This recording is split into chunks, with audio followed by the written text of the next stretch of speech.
É, nós vamos começar a falar dos ossos do esqueleto axial.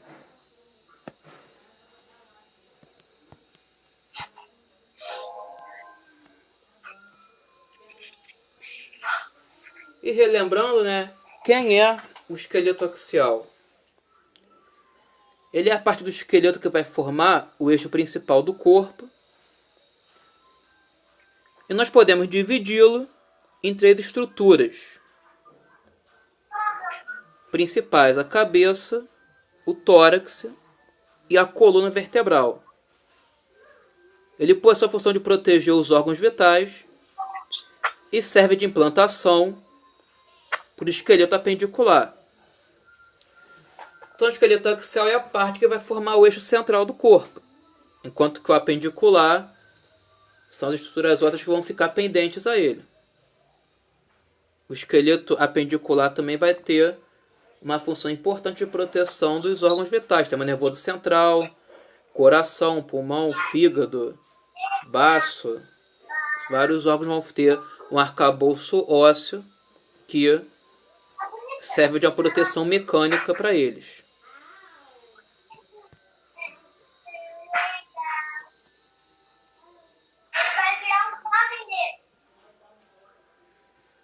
Então, primeiramente, vamos falar dos ossos da cabeça.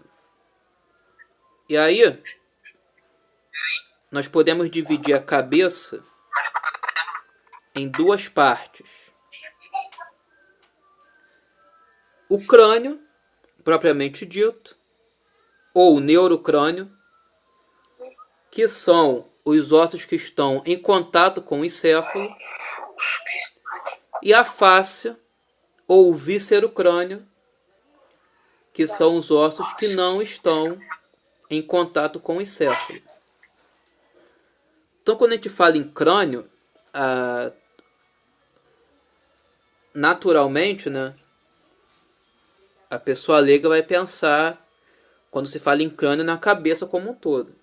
Mas o crânio, na verdade, ele só corresponde aos ossos que vão estar em contato com o encéfalo. Por isso também ele é chamado de neurocrânio. Enquanto que a face vai compreender aqueles ossos que não estão em contato com o encéfalo. Por isso também é chamado de víscero-crânio, que tem a ver com as outras vísceras, sistema respiratório, sistema digestório. Vão ser estruturas que vão estar, parte delas, né, acomodadas no víscero-crânio também.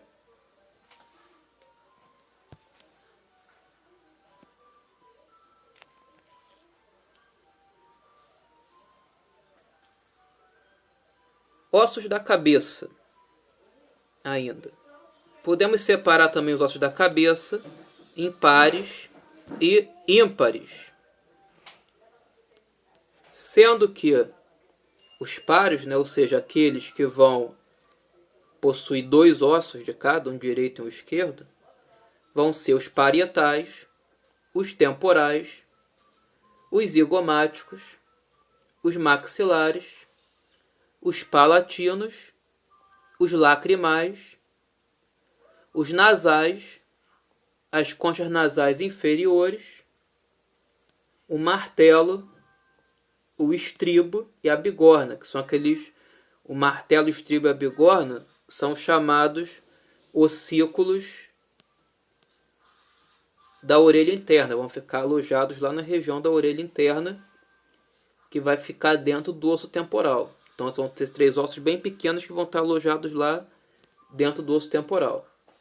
E os ossos ímpares são o frontal, o occipital, o esfenoide, o etimoide, a mandíbula, o vômer e o ióide. E aqui a gente coloca o ióide, não sei se vocês já chegaram a vê-lo anteriormente, mas o ióide, ele é um osso que está presente na região do pescoço, próxima aqui à área mais proximal da coluna cervical, E é um osso flutuante, né? Ele é classificado como osso flutuante por alguns autores. E quando o classificam como um osso flutuante, a depender do livro que você estiver lendo, esse ocioide não vai fazer parte do crânio ou da cabeça na consideração da contagem dos ossos. Entretanto, essa classificação de ossos flutuantes não vão existir para outros autores de alguns livros de anatomia. Então eles vão dizer que o ióide não é o osso flutuante porque isso para eles não existe. Vão classificar o ióide como um osso sesamoide porque ele está dentro de vários tendões e nessa consideração ele seria um osso pertencente à cabeça. Então coloquei aqui, mas no geral não é considerado. Mas se você depender da literatura que você consultar, ele vai estar constando como osso da cabeça.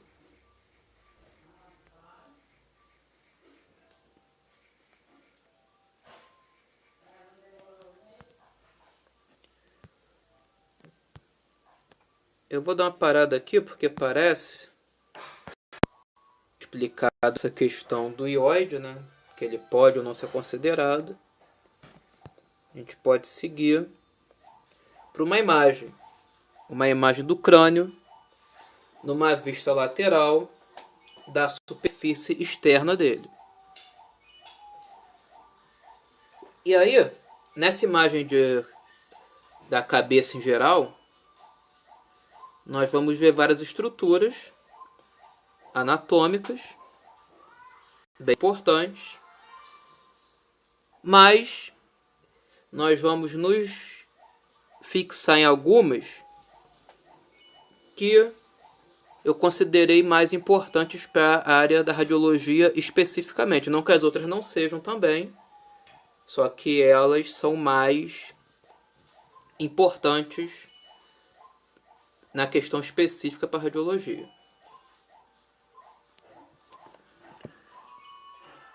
Então, nós estamos vendo vários nomes e alguns deles vão estar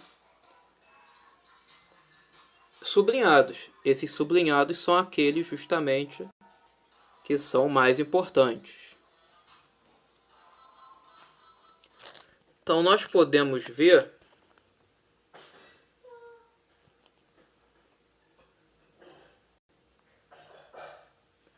volta aí. Nós podemos ver aqui, começar com os ossos. Então nessa imagem nós podemos traçar uma divisão aqui.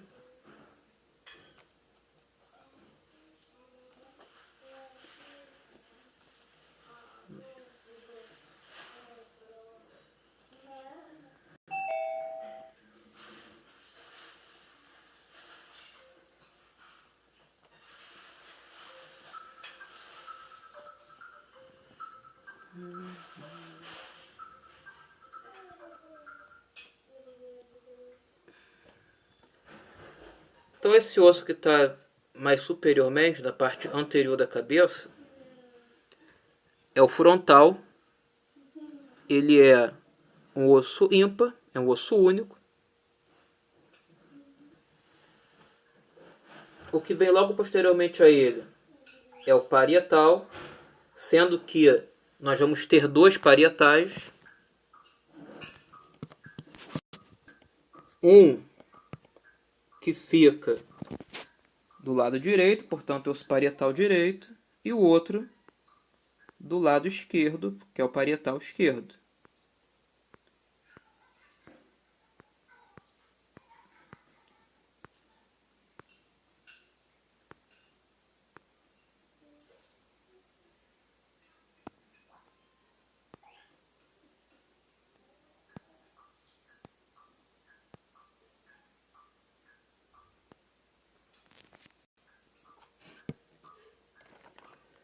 Aqui inferiormente ao parietal, vamos ter dois ossos. O occipital, que é o osso que forma a região da nuca, é o osso mais posterior da cabeça. E descendo aqui lateralmente ao parietal, o osso temporal.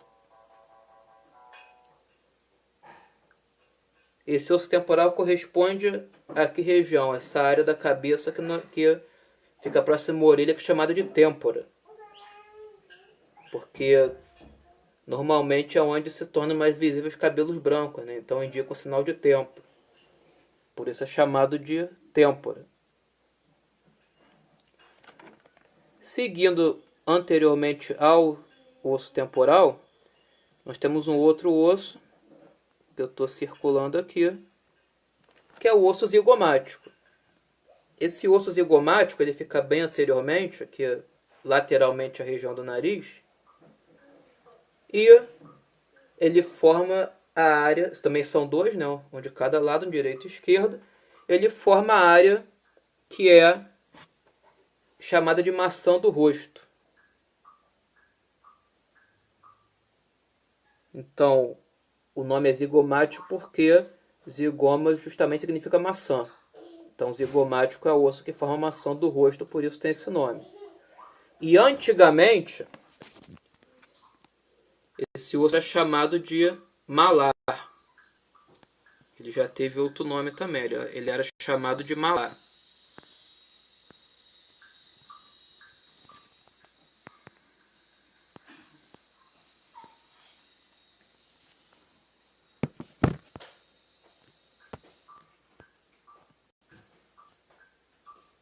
Então, zigomático tinha esse nome antigamente, né?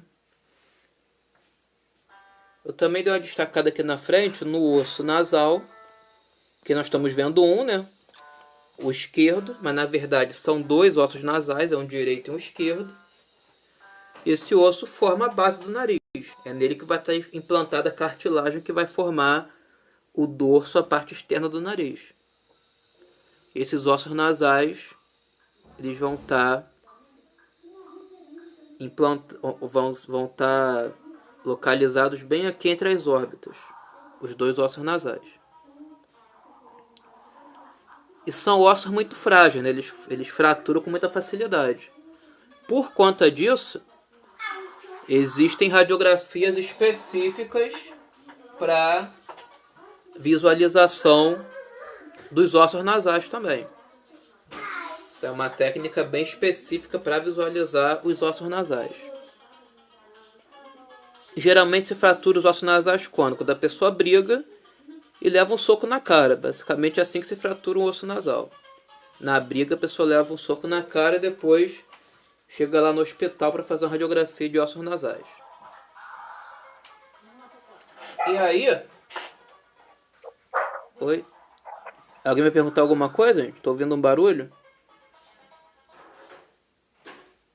Não? E esses ossos nasais são tão sensíveis que algumas categorias de luta, né? Boxeador principalmente, que leva muito soco na cara, né? Eles normalmente fazem uma cirurgia para remover os ossos nasais, justamente para evitar essas fraturas consecutivas.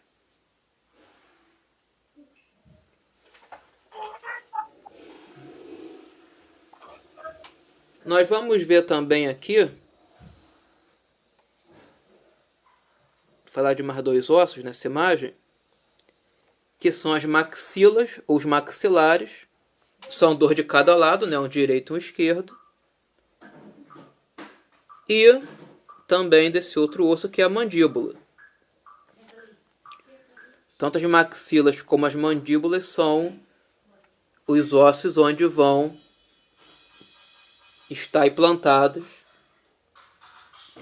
as arcadas dentárias. Professor? Oi. É normal ele ser mais à frente do que a parte superior? O que? A arcada dentária superior ser mais anteriorizada que a posterior? Que a inferior, aliás? Isso, exatamente. Geralmente quem tem o queixo para frente, né? Uhum. E no caso é esse osso que ele é um pouco maior do que o que aí tá alinhado direitinho, Sim, né? vamos dizer assim, que na anatomia perfeita, eles teriam um alinhamento quase que exato. Quase, não totalmente, mas quase. Mas algum grau de diferença vai existir. Agora, quando isso é muito acentuado, que atrapalha a pessoa a respirar, a comer, a falar, aí se procura uma correção. Mas Entendi. normalmente, esse problema vai estar numa articulação que a gente vai falar na aula posterior, quando fala das articulações do esqueleto axial, que é a articulação temporomandibular, a articulação entre o temporal e a mandíbula, chamada de ATM na área da saúde de forma geral. Tá? Então essa ATM ela é a única articulação móvel do crânio. Tanto que o único osso que você consegue mover na cabeça é a mandíbula, os outros você não consegue. Então, eventualmente, alguns desvios dessa articulação temporomandibular pode levar a um desnível excessivo até as arcadas dentárias. Ou às vezes até uma questão da composição anatômica dos próprios ossos mesmo. Mas quando isso se dá num nível que atrapalha a pessoa funcionalmente, ela não respira direito, não engole direito, não mastiga direito, não fala direito, aí pode ser geralmente o cirurgião bucomaxilo, né, vai fazer uma correção. Eu acidente, tirei o raio-x do crânio e percebi que no meu raio-x o meu queixo ele era bem mais à frente do que a parte de cima, né? Mas eu não sinto diferença nenhuma. Não, se não tem nenhuma implicação funcional, não tem por que mexer. Seria se tivesse, né? Mas nesse caso não tem. Então é uma coisa que não seria necessário de se modificar. Né? Mas algum grau de desnível é normal. Entendi. Show. Obrigada. Nada. E antigamente, as maxilas ou os maxilares, né? Eram chamados de maxilar superior e a mandíbula de maxilar inferior. Mas hoje em dia não existe mais isso. É maxila ou maxilar e mandíbula. Mas, eventualmente, vocês podem, quando entrarem na área, se deparar com algum profissional mais antigo que vai usar o termo maxilar inferior. Aí você sabe que ele está falando da mandíbula. É um outro nome para a mesma coisa. Mas é um nome que hoje em dia, que na terminologia anatômica atual, não é um nome mais que se usa. Mas você ainda pode ouvir falar por esse termo. E também, nessa imagem aqui, deixa eu apagar tudo que eu tenho até agora, para destacar os 2 pontos mais importantes, que dizem respeito assim, de forma bem direta à questão radiográfica. Se nós observarmos aqui o osso temporal e o osso zigomático, cada um deles emite uma projeção óssea que vai de encontro ao outro. Eles se unem num certo ponto aqui como se fosse uma ponte. Aí forma um arco. E esse arco é o arco zigomático. E ele é importante porque também é um ponto comum de fraturas, por ser frágil. E por conta disso é muito comum radiografias específicas para visualizar o arco zigomático. Então você pode precisar também, futuramente, fazer uma radiografia específica para se visualizar o arco zigomático. E no osso temporal, dá outro destaque aqui nele, antes de mudar de figura, nós temos uma projeção óssea inferiormente, que se você colocar a mão aqui, colocar a mão atrás da orelha e vir descendo, você vai chegar no final da parte óssea, você vai tocar nessa superfície desse acidente anatômico, que é o processo mastoide. E por que ele tem o nome de processo mastoide? Porque ele tem uma forma que lembra a mama. Então, masto vem de mama, né? Então, por ter essa lembrança em termos de formato, você deu o nome de processo mastoide. E o processo mastoide, ele é importante. Natália Gonçalves vai perguntar alguma coisa? Professor, Oi. eu vi o senhor falando aí do maxilar, das fraturas, partes mais sensíveis. No meu caso, eu gostaria de verificar porque Natália, tá muito baixo, eu não tô entendendo aqui. Você pode repetir, por favor? Tentar falar mais tá perto? ouvindo? Oi, agora melhorou. Melhor? Eu vi o senhor falando sobre fraturas no maxilar, né, nessa parte sensível, assim, sobre mastigação e tal. No meu caso, eu sofri uma pequena fratura indo ao dentista. Isso eles pedem pra gente estar abrindo um pouco mais a boca, para estar fazendo a limpeza e tal. No meu caso, eu acabei fraturando e não consigo mais, assim, mastigar. Fica sempre um estalo, muito dolorido. E na casa, sempre perto do ouvido, assim, sempre ele fica fazendo tipo zumbido, e quando você mastiga, é uma dor horrível. Na casa, assim, qual seria a parte que teria fraturado? Para mim poder ter uma ideia. Porque eu ainda nem fui médica. Tá, deixa eu só entender aqui. Deixa eu tentar recapitular porque falhou alguns momentos.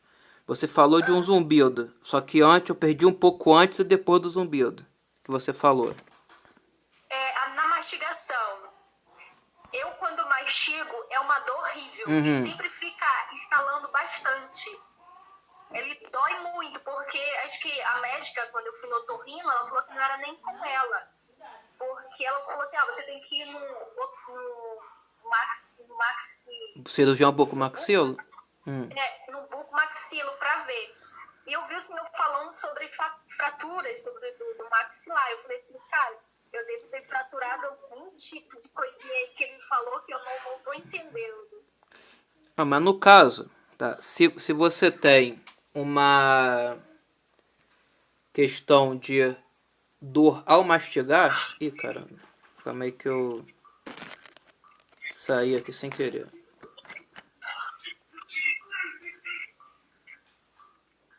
Se você tem uma dor e um estalo especificamente, né, que é o ponto mais de destaque do que você falou ao mastigar, com certeza o problema é na articulação temporomandibular. É nessa articulação entre... Mas deixa eu apagar aqui. É na articulação entre o temporal e a mandíbula. É aqui no caso. Essa junção óssea que provavelmente tem algum problema. Pode ser na cartilagem articular, pode ser no disco articular, que essa articulação tem um disco cartilaginoso também. Então a questão provavelmente é aí, na articulação temporomandibular. Por estar estalando, né, a probabilidade maior é essa.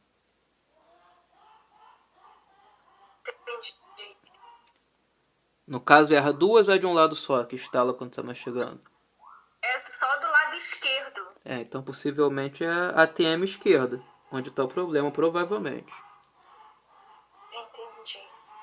Tá ótimo, professor. Muito obrigada. Nada. E, inclusive, tem radiografia específica para ATM também, né? Radiografia, tomografia, ressonância. Todo o pacote para diagnosticar os problemas nela. Tudo bem. Então, já ia falar da ATM, já mostramos ela, né? E o processo mastóide que eu tinha marcado antes aqui, ele... Eita, mas passei. O processo mastoide, ele também é importante por também, assim como arcos zigomáticos, ossos nasais, a ATM, terem procedimentos radiográficos específicos para processo mastoide. Não só no raio-x geral, na tomografia, na ressonância, tem procedimentos específicos para o processo mastoide. Então ele também tem uma importância radiográfica muito grande.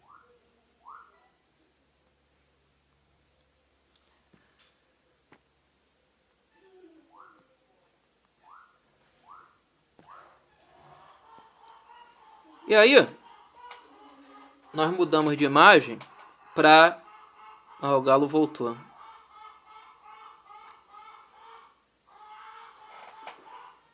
Então, numa vista interna da cabeça. Uma vista medial. Então, nós cortamos a cabeça próximo do plano mediano e com isso nós estamos vendo por dentro.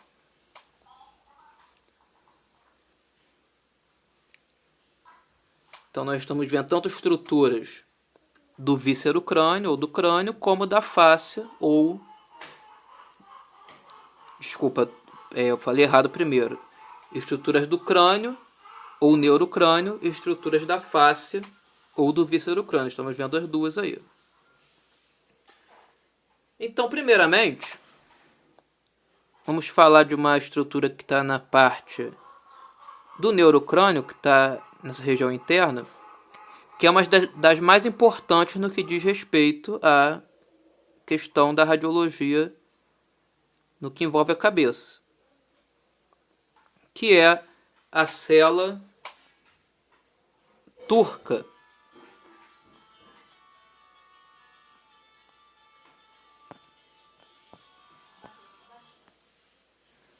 Então nós temos aqui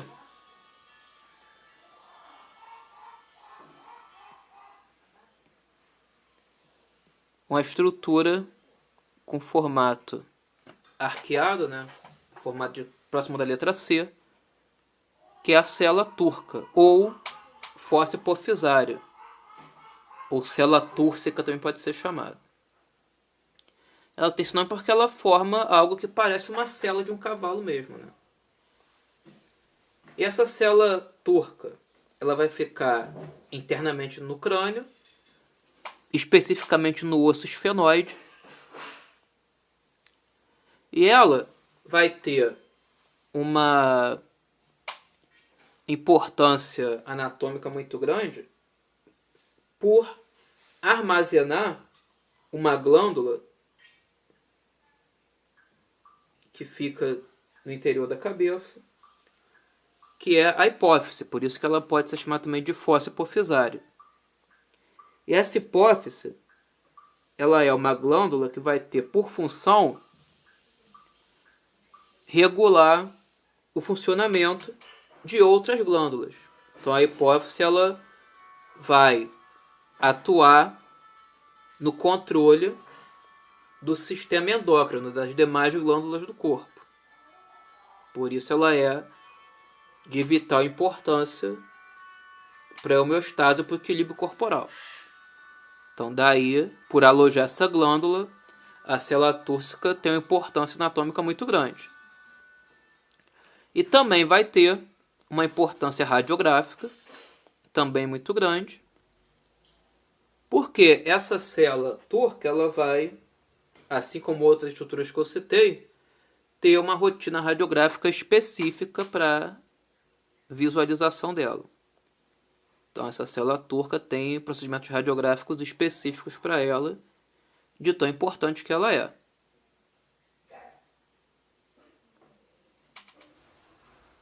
Essa célula turca, te limpando aqui o primeiro risco, nós vamos ver que ela tem elevações na região anterior dela, tem uma elevação aqui na posterior também.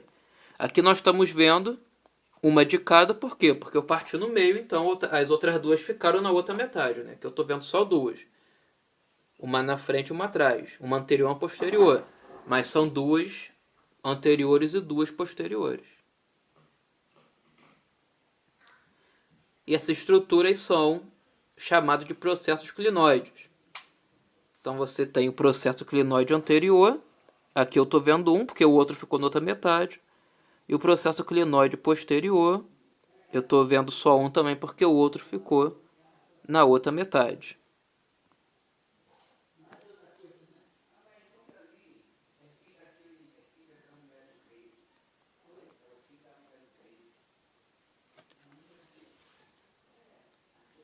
Nós conseguimos ver ainda, nesse corte mediano do crânio,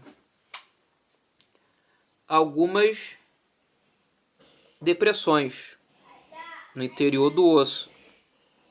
Nós estamos vendo uma aqui, ó, no seio frontal, que está dentro do osso frontal, e outra no osso esfenoide, que é o seio esfenoidal. Esses seios, tanto frontal como esfenoidal, e outros também que nós vamos citar depois, são estruturas que vão representar cavidades internas no osso que vão estar cheias de ar e revestidas também por mucosa nasal, então ele vai participar do sistema respiratório. E são esses seios, não só esses, mas outros também, né, que vão ser citados depois, que vão ser visualizados naquela radiografia de seio da face, que muita gente acaba fazendo quando está com suspeita de sinusite principalmente, né? Então, essas radiografias de seio da face são para visualizar esses seios e outros também que temos.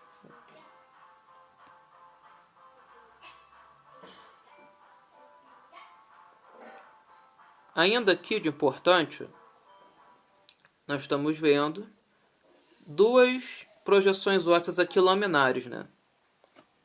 Duas projeções ósseas laminares.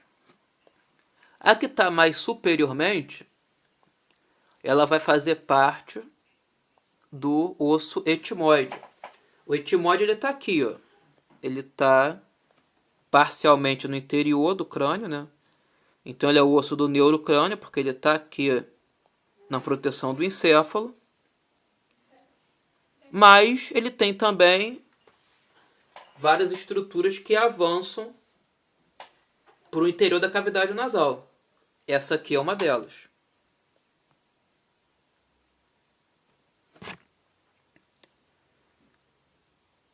Ela vai ser a lâmina perpendicular do etimoide. Ela vai se encontrar parcialmente com outro osso laminar,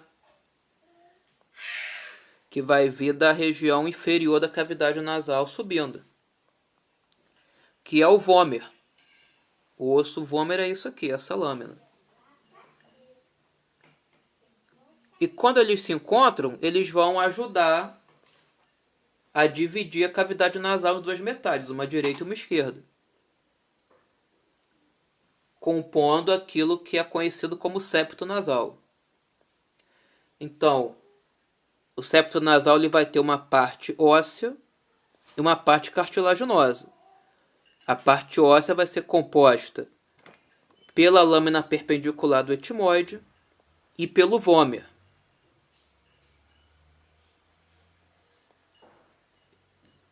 E esses ossos, quando eles estão, que nem nessa imagem aqui, bonitinhos, alinhados, tudo é uma maravilha.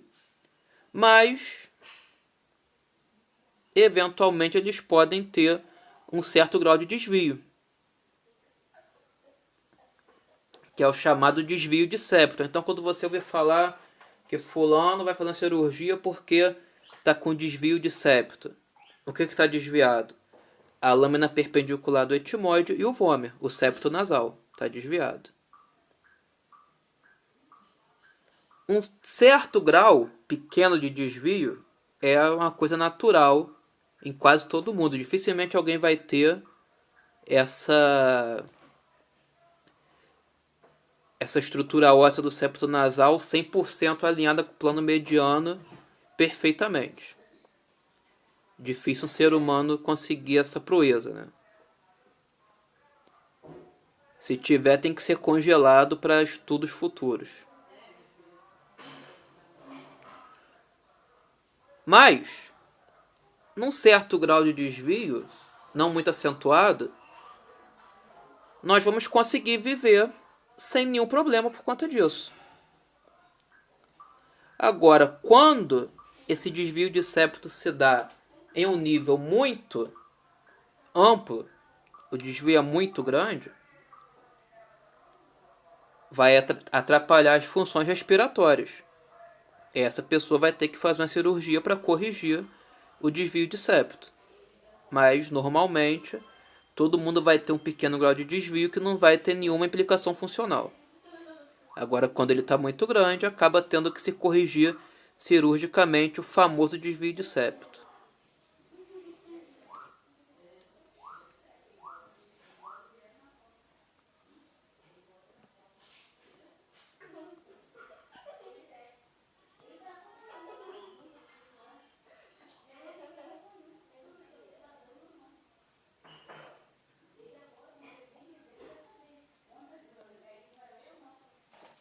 Agora eu vou mostrar o crânio em uma vista anterior.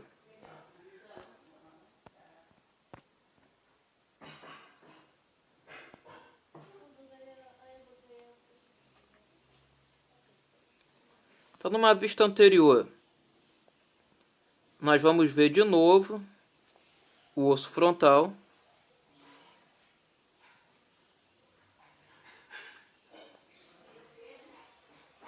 Vou delimitar ele melhor aqui.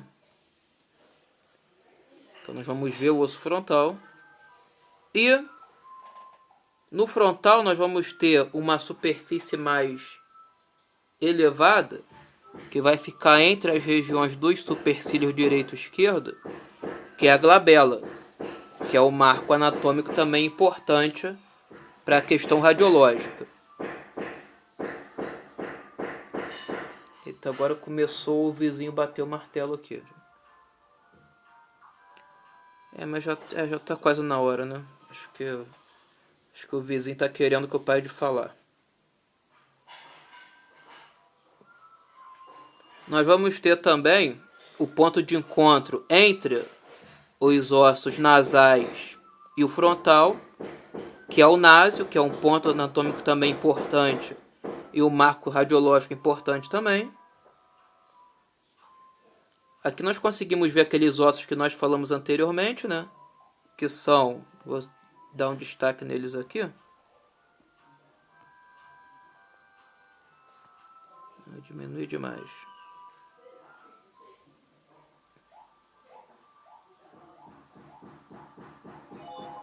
As maxilas estão aqui, né? Direita e esquerda. Os zigomáticos também, direito e esquerdo.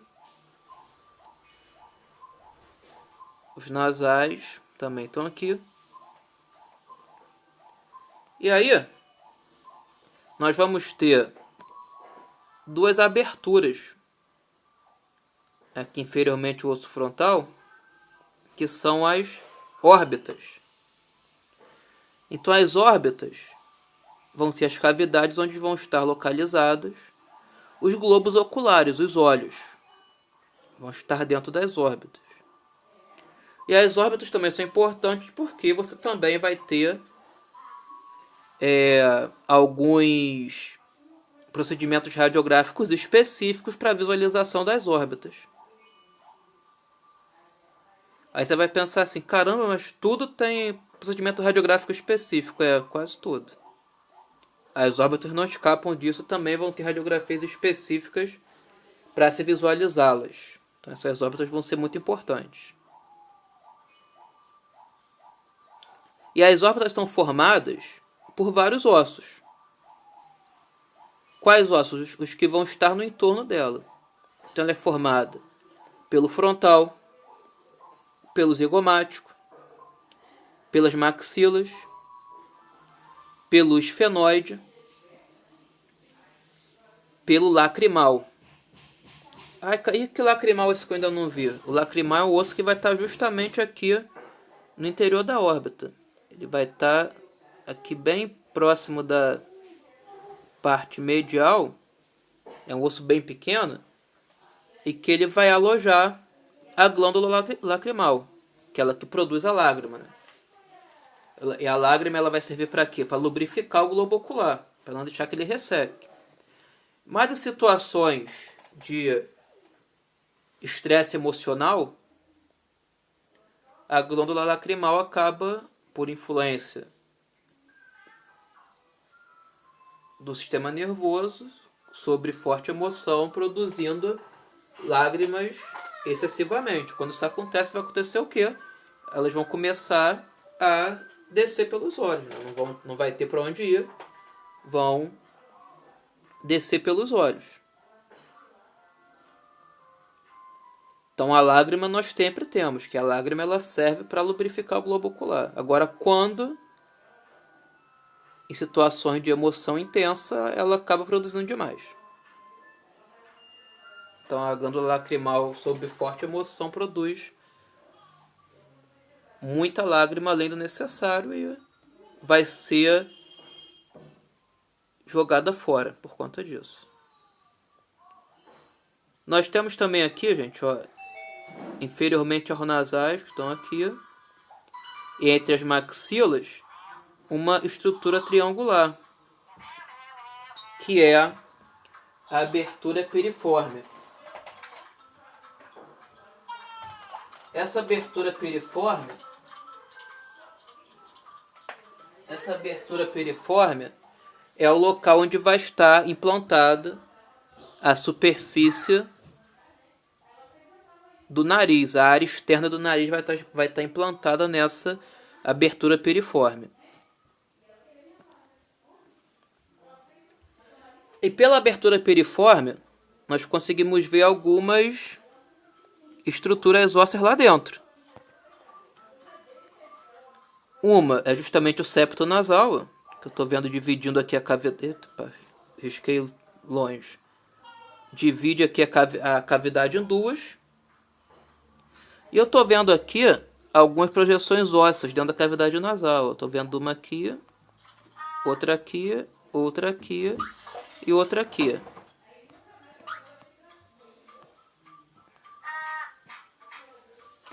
Oi, filho.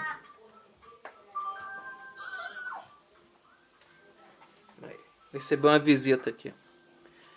Então, nós vemos essas projeções ósseas, que são as conchas nasais. Nós estamos vendo aqui, deixa eu limpar para poder visualizar bem. Nós estamos vendo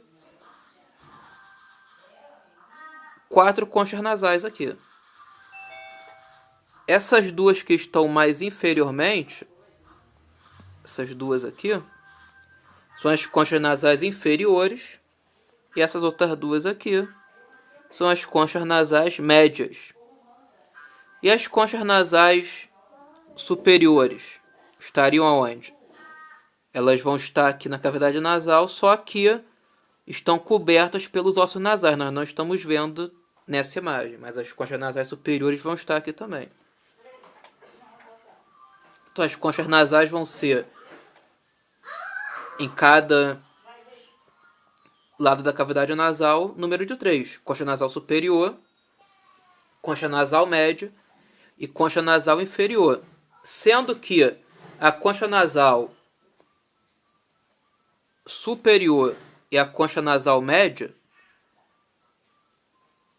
são partes do osso etimoide. E a concha nasal inferior, ela é um osso independente. Ela sozinha é um osso. E as conchas nasal média e superior são partes do osso etimoide.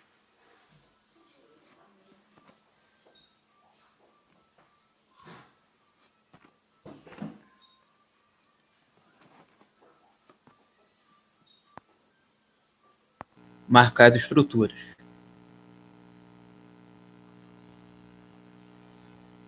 Então, o próximo slide do crânio é uma vista medial interna.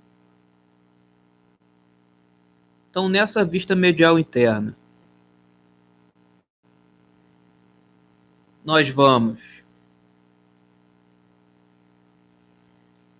observar algumas estruturas importantes, tanto no aspecto da anatomia em geral, como também na relação radiológica.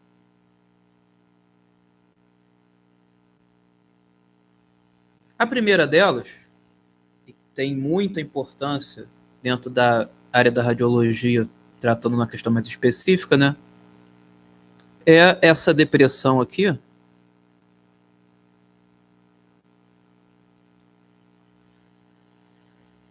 que tem um aspecto que lembra uma sela de montaria, né? Uma sela de cavalo, onde a pessoa senta. E por essa semelhança, vai ter o nome de cela turca ou cela túrcica. Os dois nomes estão corretos. Esse acidente ósseo, ele fica no osso esfenoide e ele vai alojar uma glândula que é muito importante para o funcionamento do sistema endócrino em geral, que é a hipófise. Ela vai regular a maior parte das outras glândulas do corpo. Então, ela também é conhecida como a glândula mestra. Ela regula a função de várias outras glândulas, através de uma associação com o hipotálamo, que é uma parte do cérebro que é visto na anatomia 2, assim como a própria hipófise também. E na importância radiológica da hipófise, da célula turca ou célula túrcica,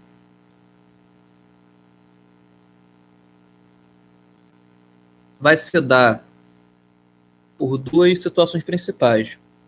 Primeiro, porque a célula turca vai ter uma rotina radiográfica específica para ela. Então, tem incidências radiográficas que são realizadas especificamente para visualizar aquela estrutura, célula turca. E também, na avaliação do rigor de posição em perfil de crânio, a referência mais confiável para avaliar um perfil verdadeiro vai ser justamente a célula turca, através das projeções ósseas que ela vai ter tanto anteriormente como posteriormente, que são os processos clinoides. Então, tem processo clinoide anterior e processo clinoide posterior. Fazem parte da célula turca também. Aqui nós estamos vendo dois, um anterior e um posterior, mas na verdade são 4. Vai ter tanto anterior como posterior, um direito e um esquerdo. Mas como esse corte é sagital, a outra metade foi removida, nós estamos vendo só a metade direita da cabeça. Não estamos vendo a esquerda.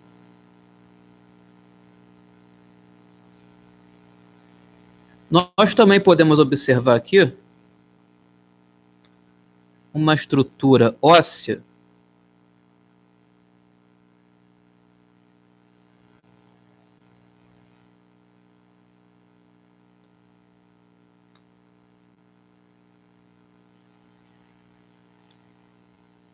que é o septo nasal, a parte óssea dele. Então, o septo nasal, ele é, na sua extensão completa, né, uma divisão de composição osteocartilaginosa.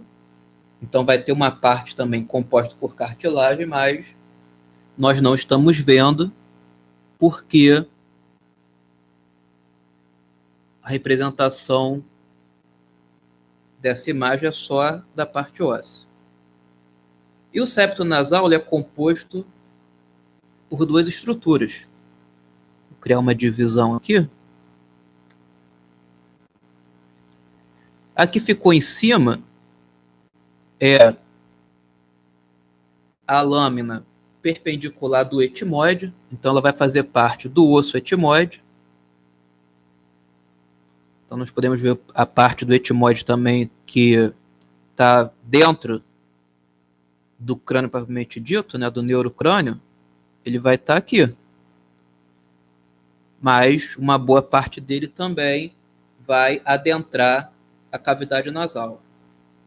Mas apesar dele ser um osso que vai ter a sua maior proporção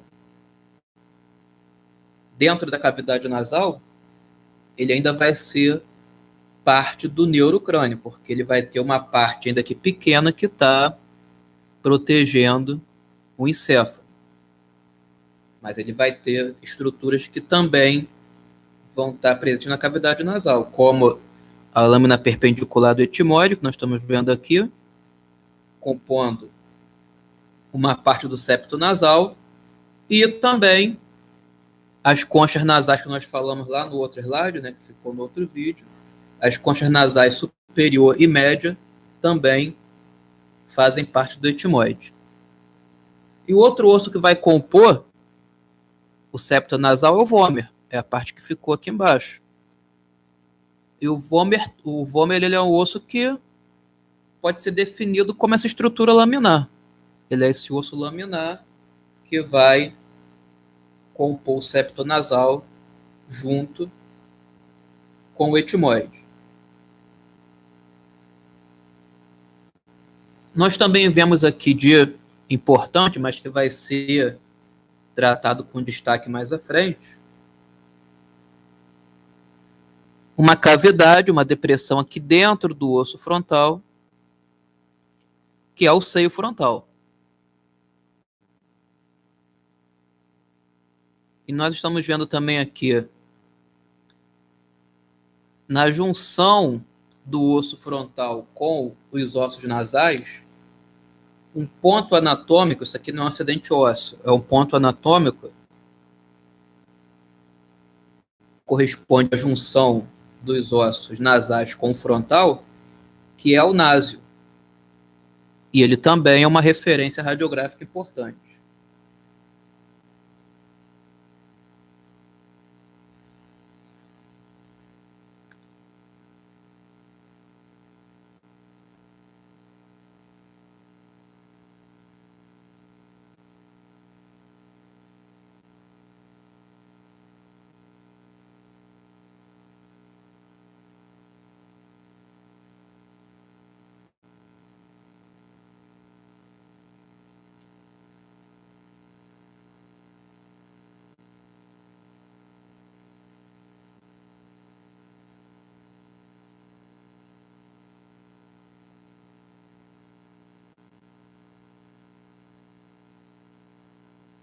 Eu me perdi aqui, mas acabei de perceber uma coisa, né? Isso tudo que eu falei aqui já deve ter no outro vídeo também.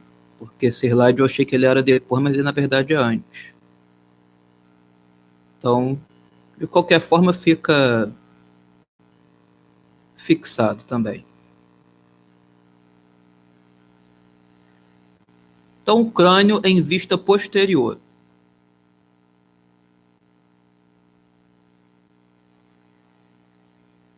Deixa eu só dar uma lida ali. Então, bom dia para todos. Agora eu estou vendo ali que já escreveram bom dia. Então, bom dia para todos.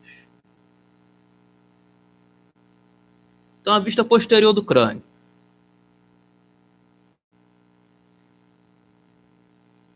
Nós vamos observar na vista posterior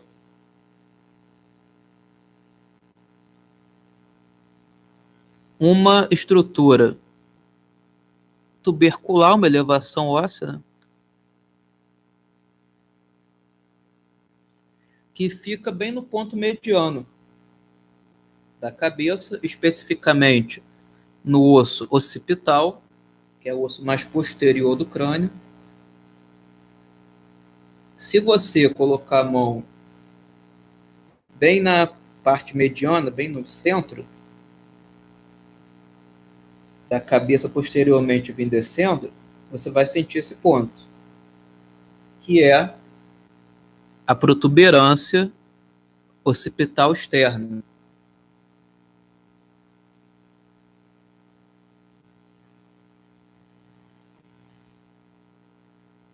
Nela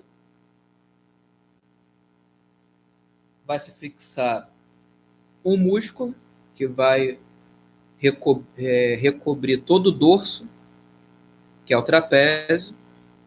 A gente vai falar dele também mais para frente ainda, não hoje, mas o trapézio se fixa ali. E também um ligamento, que é o ligamento nucal. Esse ligamento nucal ele vai vir recobrindo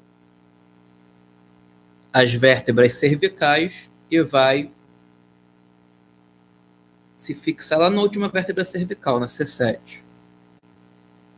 E tanto esse ligamento nucal como o próprio músculo trapézio, eles impedem que a nossa cabeça tombe deliberadamente para frente. Então eles dão um limite de movimento aqui. É importante para evitar lesões. Então esse ponto é palpável. Se você colocar a mão também no pescoço, no ponto mediano e vir subindo, você vai chegar nela também.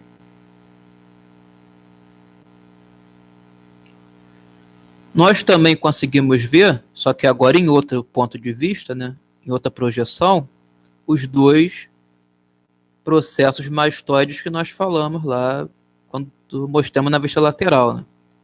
Então o processo mastoide faz parte do osso temporal, ele vai estar também visível posteriormente.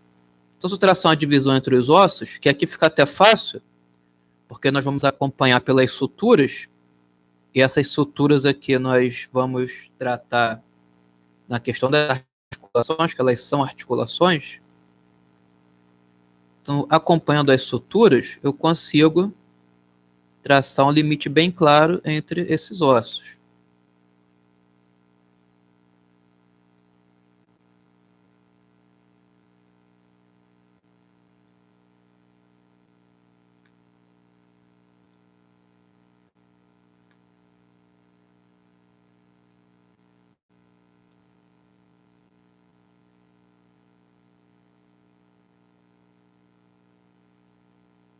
Então, nós vamos ter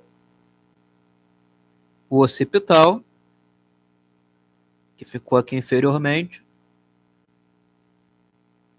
De cada lado dele, um temporal. E superiormente ele também, do lado direito e do lado esquerdo, os dois parietais. Então aqui nós temos o occipital, os dois temporais, na parte inferior, um de cada lado, e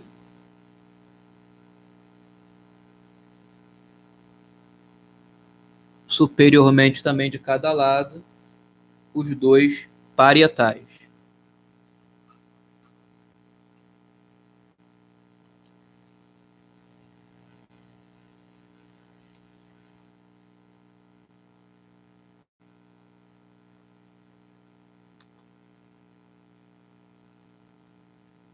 Agora o crânio na vista superior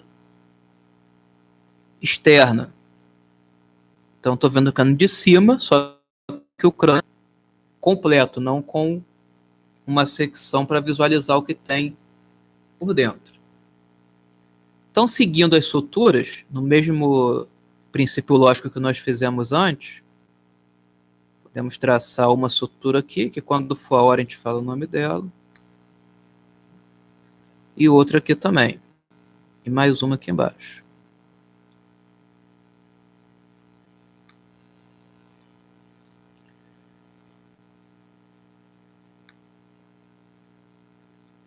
O que ficou aqui anteriormente é o frontal.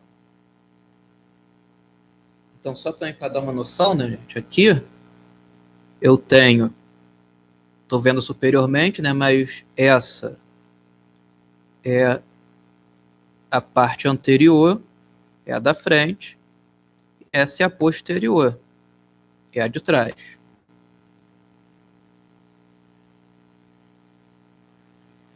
O que ficou aqui anteriormente é o frontal. Só que eu vejo aqui circulado, um pouquinho mais na frente dele, um pedaço dos ossos nasais. Que eu estou vendo superiormente, eu consigo ver um pedacinho dos nasais também.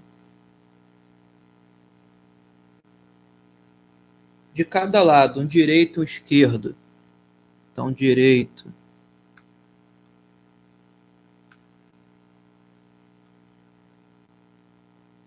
Esse D não ficou legal. Então, um direito e esquerdo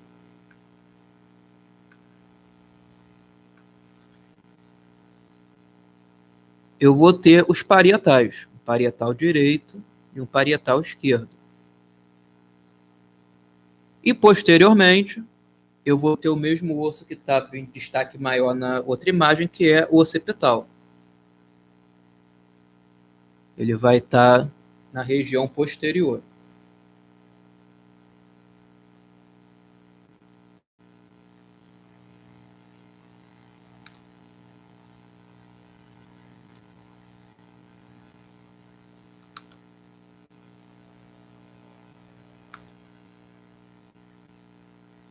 Agora nós temos ainda uma vista superior do crânio, porém uma vista interna. E o que isso significa?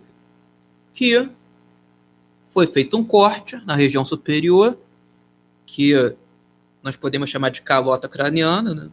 Que pega ali parte do frontal dos parietais, principalmente, que seria, entre aspas, né, se nós considerarmos o crânio uma caixa, essa calota seria a tampa dessa caixa, a parte superior. Não que isso seja, na anatomia real, isso seja encaixável ou possível de soltar. Nesse caso aqui, para abrir, é feito corte, é cerrado mesmo. Mas, se nós associarmos com uma caixa, seria a tampa, né? Com um pote, por exemplo, seria a tampa.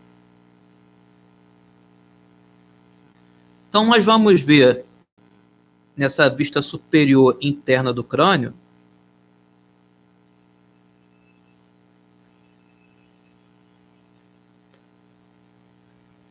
a mesma estrutura que nós vemos lá também na vista medial, só que agora nós estamos vendo por cima, né? Que é a célula turca, ela está aqui, ó.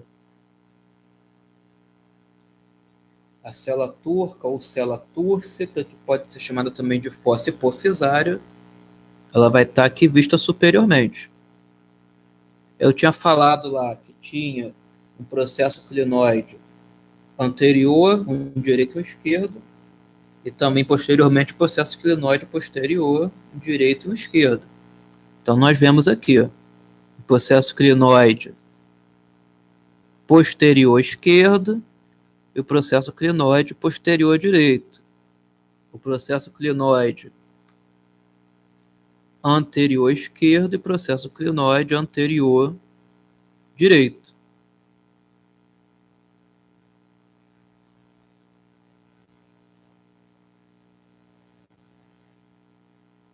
E é importante nós falarmos que o crânio, internamente, ele é dividido em 3 fossas.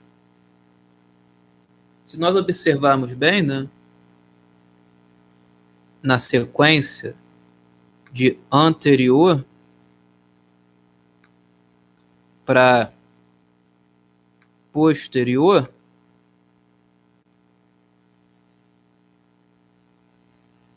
o crânio é dividido em 3 níveis.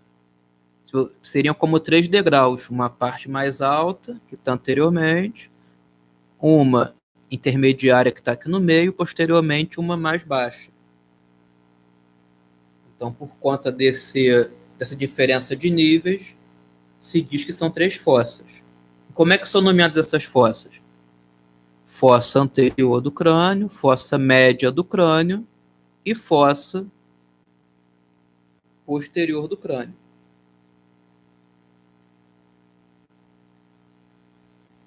Então, as fossas do crânio são a fossa anterior, a fossa média e a fossa posterior.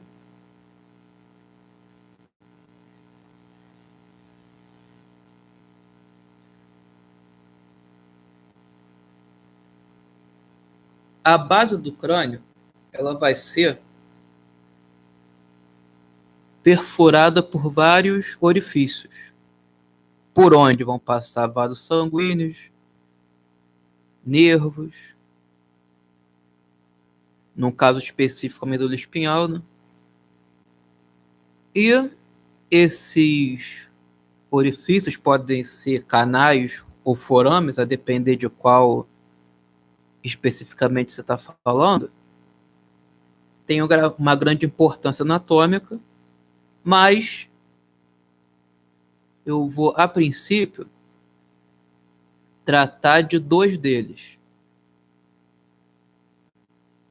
O primeiro, ele vai estar bem aqui próximo do processo clinoide anterior, e são 2. O outro ali eu borrei, mas esse eu consegui circular. Vão ser 2, um direito e um esquerdo.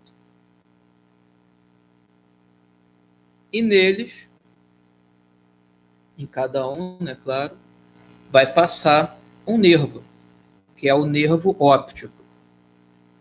Então, esses orifícios aqui, eles são chamados de canais ópticos.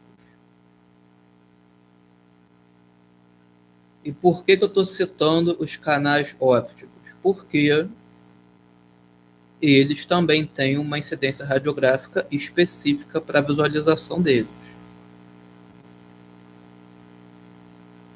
Então, os canais ópticos são estruturas que têm na radiologia uma incidência específica para ser visualizado. Então, ele é bem importante para a gente.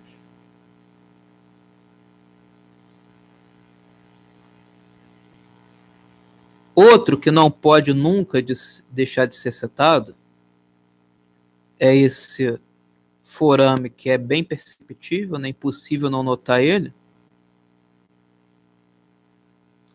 Ele é o maior forame da base do crânio.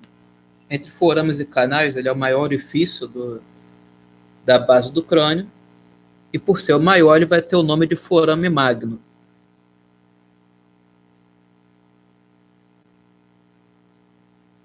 E através dele vão passar alguns vasos sanguíneos, vão passar alguns nervos também, mas o principal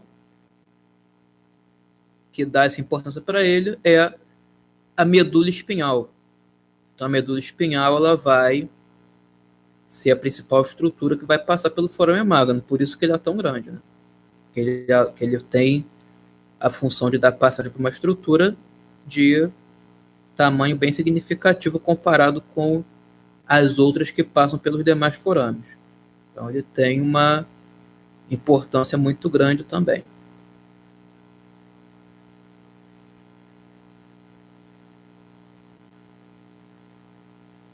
Se nós observarmos, tá, internamente, vou circular aqui,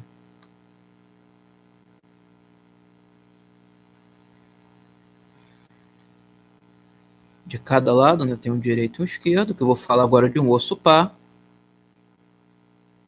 Essas estruturas circuladas, elas pertencem ao osso temporal. As duas. Temporal direito e temporal esquerdo.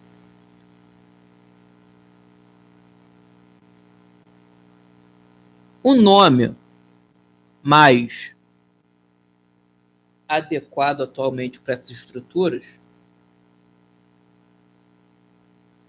seria parte petrosa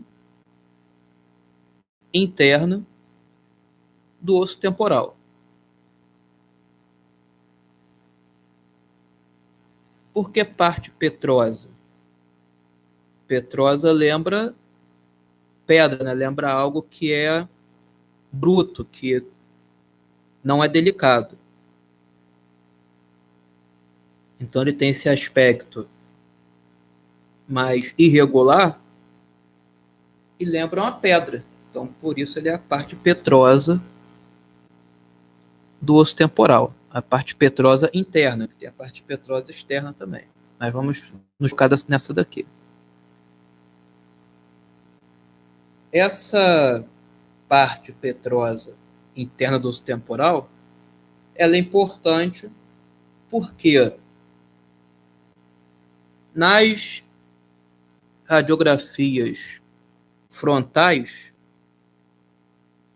do crânio, seja o PA ou seja o AP, radiografia de projeção frontal,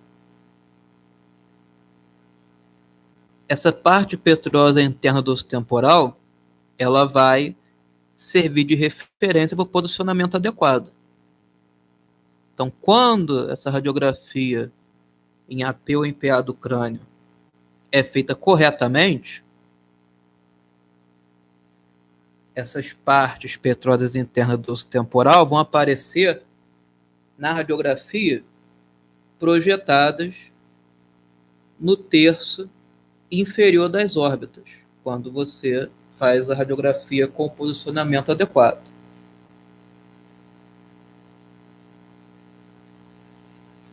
Então, ela tem uma relevância radiográfica muito grande. É importante conhecer essas estruturas. Mas tem um detalhe importante também, que no jargão da radiologia, né, ela costuma ainda ser chamada pelo seu nome anatômico mais antigo, que é rochedo. Então, quando alguém falar dos rochedos numa radiografia de crânio, está se referindo à parte petrosa interna do osso temporal. Mas se você falar rochedo, você vai entender o que significa. E não precisa também ter ainda a delicadeza de corrigir, também, porque às vezes a pessoa está no ramo há muito tempo, acaba, mesmo sendo ótimo profissional, não estando muito atento às mudanças de nomenclatura anatômica. Mas não diminui nada a capacidade da pessoa. Até porque geralmente tem uma experiência muito rica com a qual vocês vão poder aprender bastante. Mas, eventualmente, pode usar o nome diferente do que eu estou falando aqui. Então, já também costumo, por isso, citar os nomes mais antigos que ficaram, né, que não acabaram não saindo da linguagem da radiologia. Eu cito os dois para vocês saberem o que a pessoa está se referindo quando fala certo nome. Então, rochedo, na radiologia, né, na anatomia, o nome antigo dele, o rochedo é a parte petrosa interna do osso temporal. E por que era rochedo? Porque tem esse aspecto de pedra de rocha mesmo, né? Tem tudo a ver. Realmente acaba tendo tudo a ver.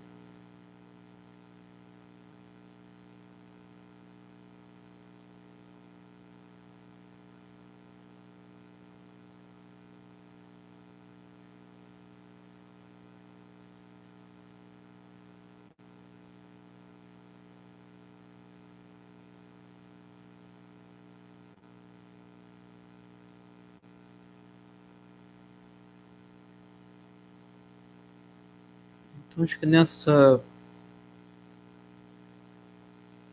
imagem aqui, acho que a gente pode passar, que já deu para extrair bastante coisa. Mas lembrar também, muito importante aqui, né, as fossas anterior, médio e posterior. Então, vou até dar um destaque aqui, ó. Fossa anterior do crânio, fossa média do crânio, fossa posterior do crânio. Então, lembrar dessa divisão.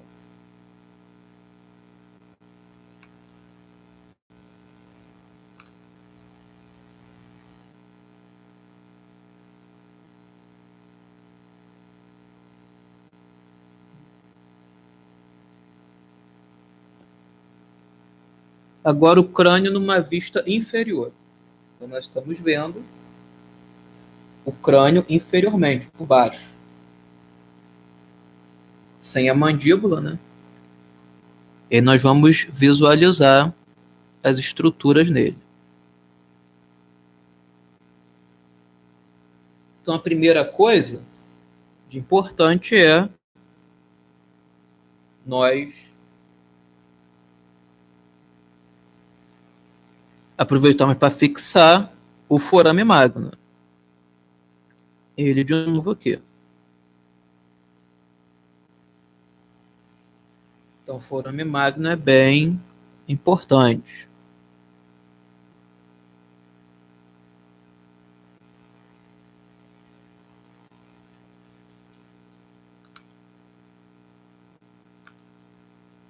Ainda aqui no osso occipital, nós estamos falando aqui do forame magno, ele fica no osso occipital, né?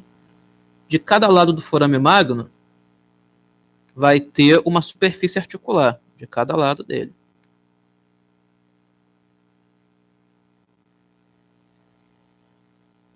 E essas superfícies articulares vão se articular justamente com a primeira vértebra da coluna, a primeira vértebra cervical.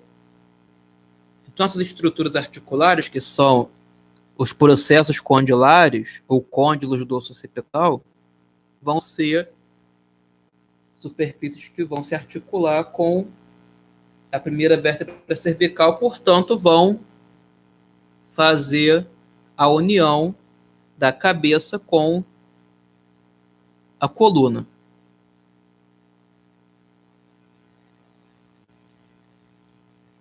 Então, também são bem importantes.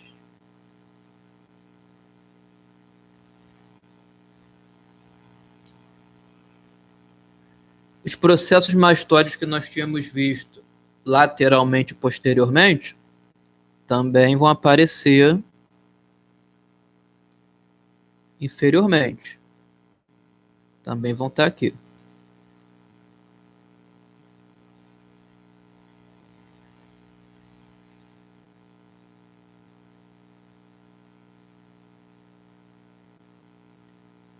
De cada lado da cabeça, nós anteriormente tínhamos visto só na imagem lateral, né, de um lado só, vai ter o que nós já citamos, que é o arco zigomático. Então ele vai fazer, vou traçar o limite aqui, ó. Ele vai ser composto pelo zigomático e outra parte pelo temporal, e vai ser o arco zigomático, que ele tem uma importância radiográfica justamente por ser uma estrutura frágil que é muito suscetível a fraturas.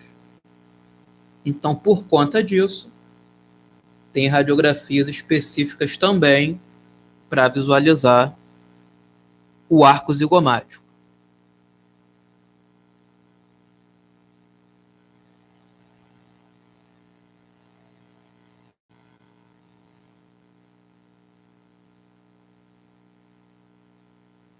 Se nós observarmos aqui inferiormente,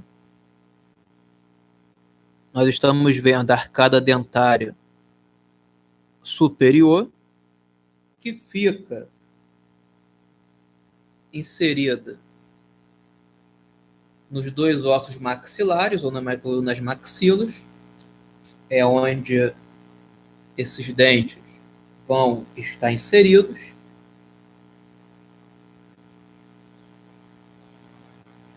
E se nós observarmos aqui inferiormente, na parte interna à arcada dentária, nós temos uma estrutura óssea aqui. Vou dividir aqui no meio, que vem uma de cada maxila. Não ficou bem no meio, mas dá para pegar o espírito da coisa.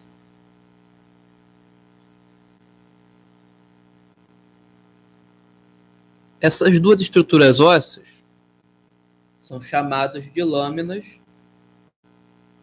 horizontais das maxilas.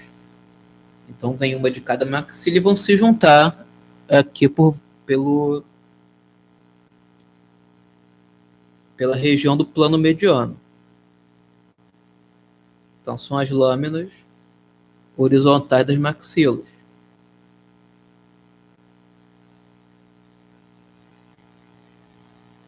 E essas lâminas, elas vão encontrar dois outros ossos também laminares, que estão aqui posteriormente a elas. Então vou dividir aqui no limite da parte da maxila com a parte que compõe o outro osso, e dividir no meio aqui, porque também são dois. Então cada ossinho desse aqui, que está de um lado direito e outro do lado esquerdo, são os ossos palatinos. Então são dois, um direito e um esquerdo. Vão estar posteriormente à maxila. são os palatinos.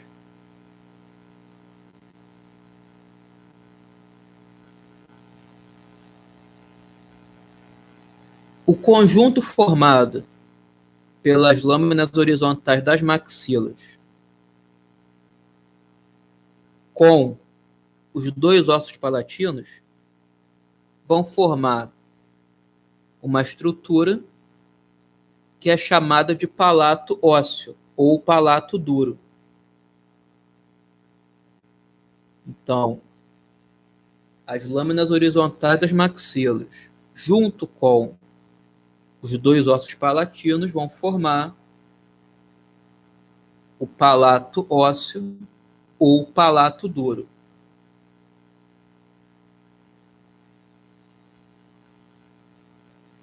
Esse palato ósseo ou palato duro, ele é popularmente conhecido como céu da boca.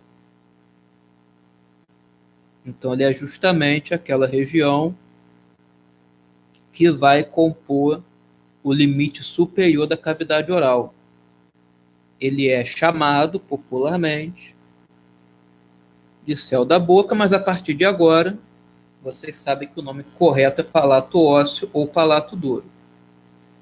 Então vocês não vão falar céu da boca nunca mais agora.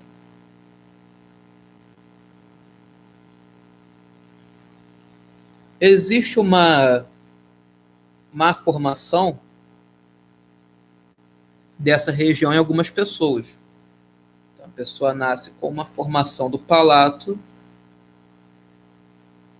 inadequada. E como que isso se dá? Nesse caso, a pessoa vai costumar a ter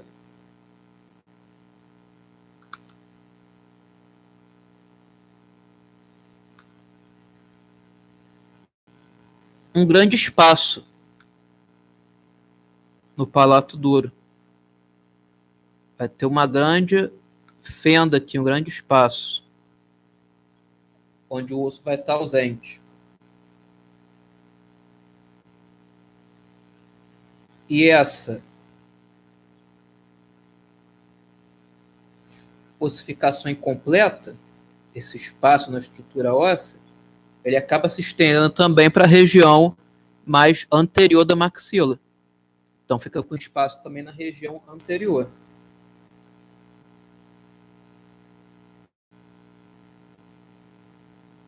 Principalmente na área inferior ao nariz.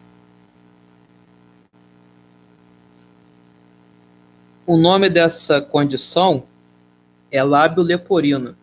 Então, eu acredito que a maioria já tenha ouvido falar ou até visto alguém nessa situação, do lábio leporino. Então, você observa externamente, né, como característico, a pessoa tem um espaço dividindo o lábio superior, e daí que vem o nome, né, porque lábio leporino esse leporino remete à lebre. Lebre e coelho, né, que são os parentes ali.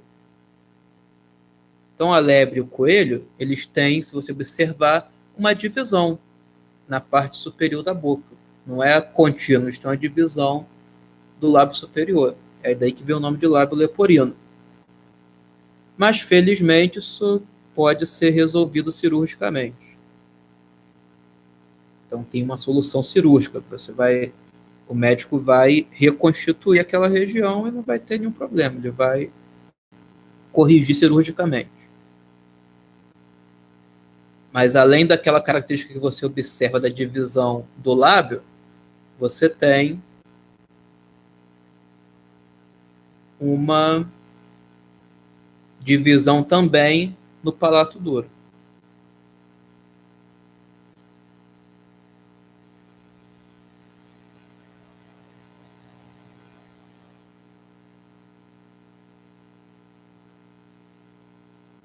Então, vou falar agora dos seios paranasais.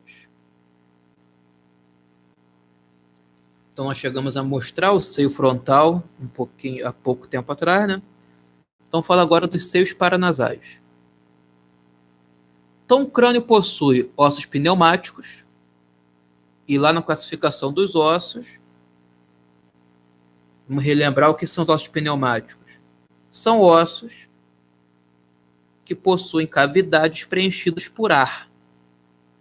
Então, os ossos pneumáticos são ossos que possuem cavidades preenchidas por ar.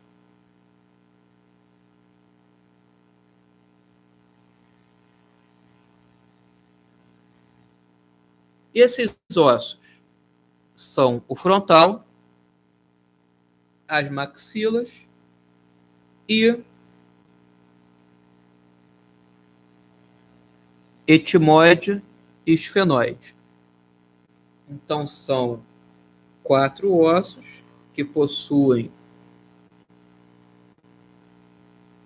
essa característica, sendo que um deles é par, né? A maxila é um osso par, portanto, cada maxila vai ter a sua própria cavidade preenchida por ar. Então, no somatório geral, essas cavidades vão ser um total de 5. Uma no frontal, uma em cada maxila, são 3, com uma do etimoide 4, com uma do esfenoide 5. Essas cavidades preenchidas por ar, nos ossos pneumáticos, vão ter o nome de seios. Por isso que são seios paranasais. Também chamado de seio da face. Mas o nome paranasais faz referência a quê?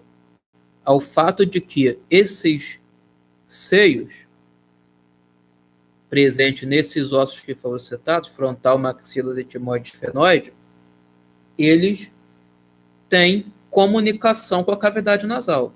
Então, paranasal é o que fica ao lado da cavidade nasal, por isso são seios paranasais. Eles ficam ao redor da cavidade nasal e se comunicam com ela. Inclusive, sendo revestidos internamente pela mucosa nasal. A mesma mucosa que reveste o interior da cavidade nasal, reveste esses seios também.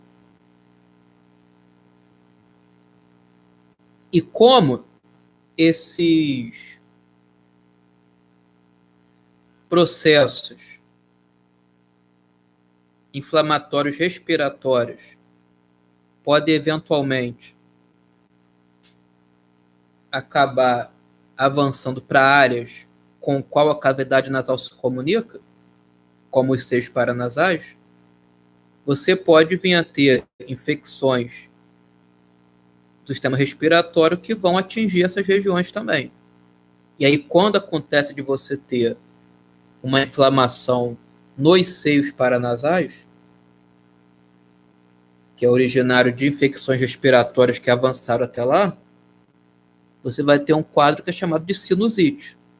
Então, a sinusite, ela é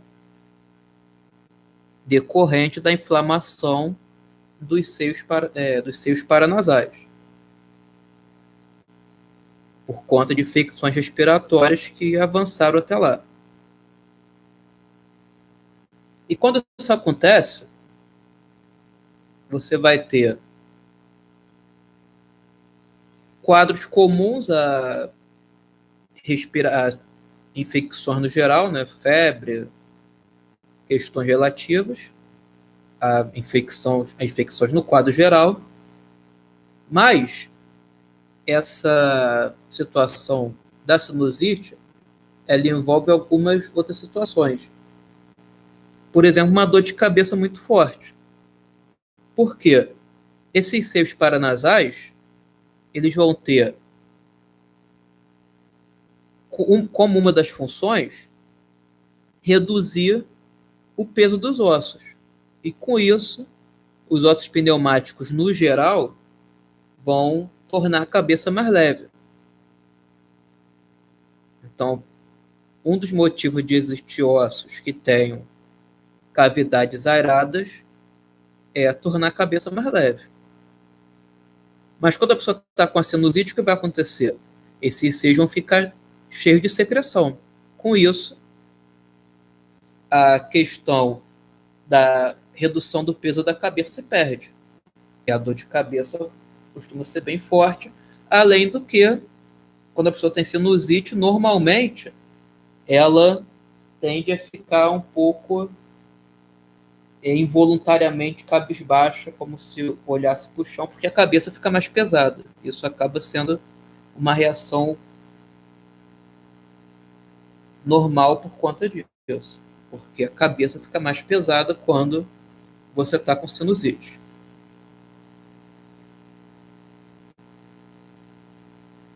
E uma questão radiográfica importante relativa a essa patologia da sinusite é que quando o paciente apresenta a suspeita da sinusite, isso tem uma resposta radiográfica nos exames da região dos seios paranasais. Porque, em condições normais, como esses seios paranasais vão estar cheios de ar, o que vai acontecer quando você tem essa radiografia de uma região ocupada por ar? Como o ar tem baixa densidade, ele tem uma baixa atenuação do raio-x por conta disso, o normal, no aspecto de imaginologia, é que o raio-x de áreas que possuem ar tenham um tom de densidade óptica elevado, fique preto, fique mais escuro. Isso é o normal quando você vai radiografar áreas aradas, cerro da face e os pulmões principalmente. Mas se a pessoa tem sinusite, o que vai acontecer? Você cria o chamado nível hidroaéreo. Isso é o que? A diferença visual entre líquido e ar. Porque se a secreção está no seio paranasal, ela vai, por ação da gravidade, ocupar a área mais inferior desse seio paranasal e o ar vai ocupar a área mais superior porque ele é mais leve. E aí, quando se radiografa essa região, a tendência é que a parte ocupada por líquido saia mais clara e a parte ocupada por ar saia mais escura. E aí, com isso, o médico consegue ver se há, né, presença de líquido nos seios paranasais e se houver o grau de comprometimento. Ele vai saber quanto de líquido tem ali, quanto do seio paranasal está ocupando.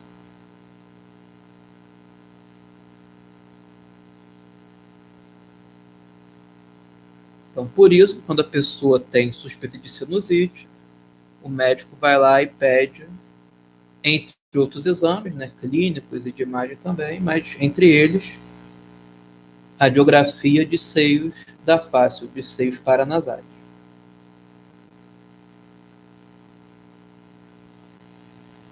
E é importante sempre lembrar quais são esses ossos que vão possuir os seios paranasais, quais são esses ossos pneumáticos.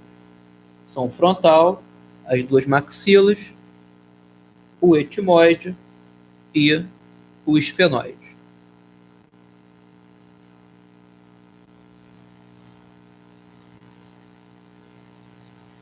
Então nós observamos uma representação dos seios paranasais. Nessa imagem aqui de uma cabeça em vista anterior, nós estamos vendo o seio frontal. E também o seio frontal no corte sagital. Também podemos ver ele aqui no corte sagital.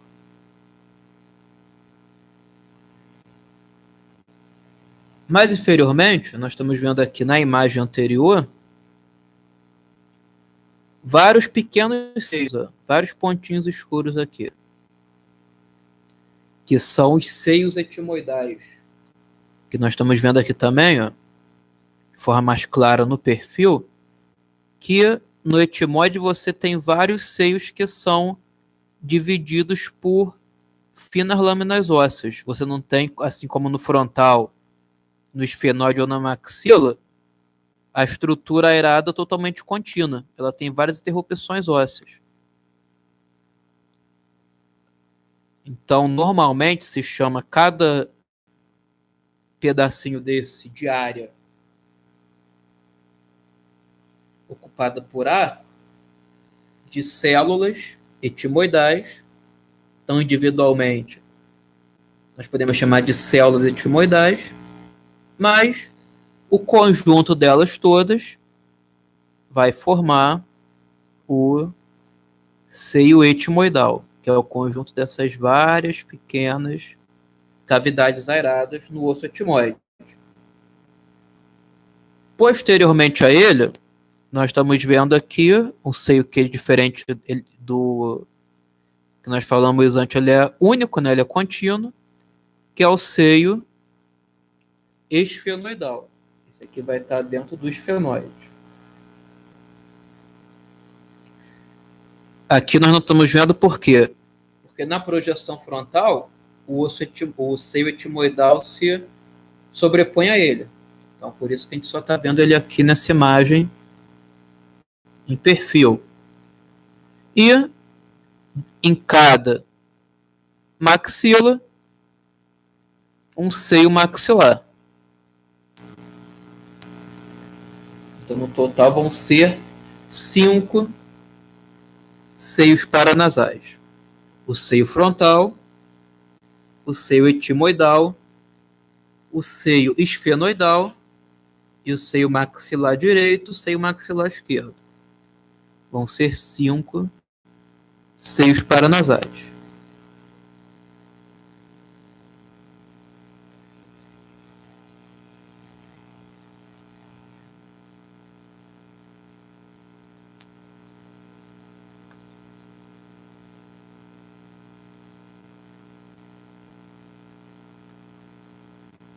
Gente, se alguém tiver ficado com alguma dúvida referente a alguma coisa do crânio, vocês podem escrever que eu paro aqui e respondo, tá? Não precisam ficar com receio sobre isso, não.